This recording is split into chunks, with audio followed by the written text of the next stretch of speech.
अधिकारी corona positive निकला है, जिसके बाद दिल्ली में शास्त्री भवन में एक फ्लोर को सील कर दिया गया है। शास्त्री भवन में कई मंत्रालय के दफ्तर हैं। पिछले महीने नीति आयोग की बिल्डिंग को सील किया गया था और उसके बाद अब इस मद्देनजर जब यहाँ कोरोना पॉजिटिव शख्स मिले हैं, कोरोना कानून मंत्रालय का एक अधिकारी है, दरअसल वो कोरोना पॉजिटिव निकला है। उसके बाद दिल्ली में शास्त्री भवन का एक जो फ्लोर है उसको सील कर दिया गया है। शास्त्री भवन में कई मंत्रालय के दफ्तर हैं। पिछले महीने आपको याद होगा नीति आयोग की बिल्डिंग जो थी वहां पर जब पॉजिटिव केस सामने आया तो उसको भी सील कर दिया गया था। अब उसके बाद यहाँ शास्त्री भवन को सील किया गया है स्थिति को देखते हुए, क्योंकि एक जो अधिकारी है वहां पर काम करता था वो कोरोना पॉजिटिव मिला है और उसके बाद पूरे शास्त्री भवन को सील कर दिया गया है। कई मंत्रालय आपको बता दें वहां पर है। अब वहां कौन कौन आता था, कौन कौन आया था इस बीच, उन सबको भी अब चेक करके सेल्फ क्वारंटीन करने के लिए बोला जाएगा और हो सकता है कि उनका चेकअप भी जल्द से जल्द हो। तो एक पूरा जो फ्लोर है वो दरअसल सील हुआ है अभी वहां की स्थिति को देखते हुए। कानून मंत्रालय का जो एक अधिकारी है दरअसल वो कोरोना पॉजिटिव निकला है।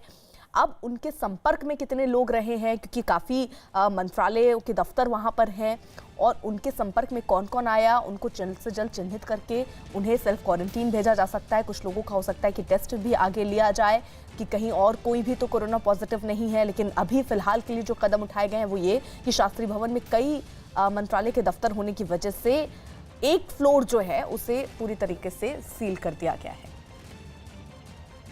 दिल्ली में आज सुबह से शराब की दुकानें खुलने से पहले ही लोगों की भीड़ जुटने लगी है। दिल्ली में 70% तक दाम बढ़ने के बावजूद दुकानों पर लोगों की भीड़ दिख रही है। यानी जो स्ट्रैटेजी दिल्ली सरकार बनाती दिखी कि अगर हम 70% टैक्स बढ़ा देंगे तो हो सकता है कि जो लोग भारी तादाद में पहुंच रहे हैं वो थोड़े कम पहुंचे। लेकिन देखिए दूसरे दिन भी कुछ वैसी तस्वीरें नहीं दिखी।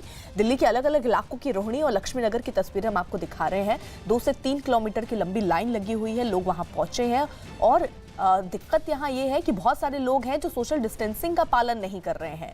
हालांकि पुलिस के जवान हैं वो उनको समझा रहे हैं, लेकिन कुछ जागरूक लोगों को भी होना होगा और कुछ तैयारियां सरकार को भी रखनी होंगी। यानी शराब की दुकानों पर जो भीड़ उमड़ रही है, क्योंकि रेड जोन है दिल्ली में कई इलाके और वहां पर रेड जोन में भी अगर इसी तरीके से लापरवाही हुई या चूक हुई तो वो बहुत भारी पड़ सकती है पूरी दिल्ली पर, न सिर्फ पूरे दिल्ली पर पूरे देश पर भारी पड़ सकती है। और स्थिति की गंभीरता को समझते हुए कदम सरकार को उठाने चाहिए अगर स्थिति ऐसी ही रहती है, क्योंकि आज सरकार ने यह भी कहा कि 2 दिन के आकलन यानी कल और आज को भांपने के बाद अब आगे क्या कदम उठाने हैं। क्या शराब की दुकानों को बंद कर दिया जाए या इस पर और सख्ती किया जाए, क्या कदम सरकार को उठाना है उस पर वो मंथन कर रही है। और हो सकता है कि आज ही सरकार ये स्पष्ट करे कि आगे अब उसकी रणनीति क्या है, क्योंकि यहाँ दिल्ली में तो फिलहाल जो हम तस्वीरें देख रहे हैं वहां पर भारी संख्या में लोग पहुंच रहे हैं।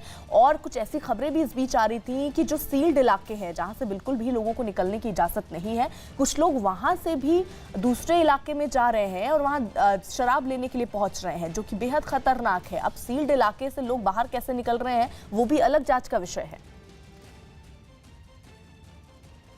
लॉकडाउन के दौरान फीस बढ़ाने पर दिल्ली के 2 स्कूलों को सील कर दिया गया है। दिल्ली सरकार के एपीजे स्कूल की शेख सराय और साकेत की ब्रांच को सील कर दिया गया। आरोप है कि स्कूल ने नियमों को नजरअंदाज करते हुए फीस को बढ़ाया तो बच्चों के माता पिता की शिकायत की थी, जिसके बाद स्कूल पर यह कार्रवाई की गई।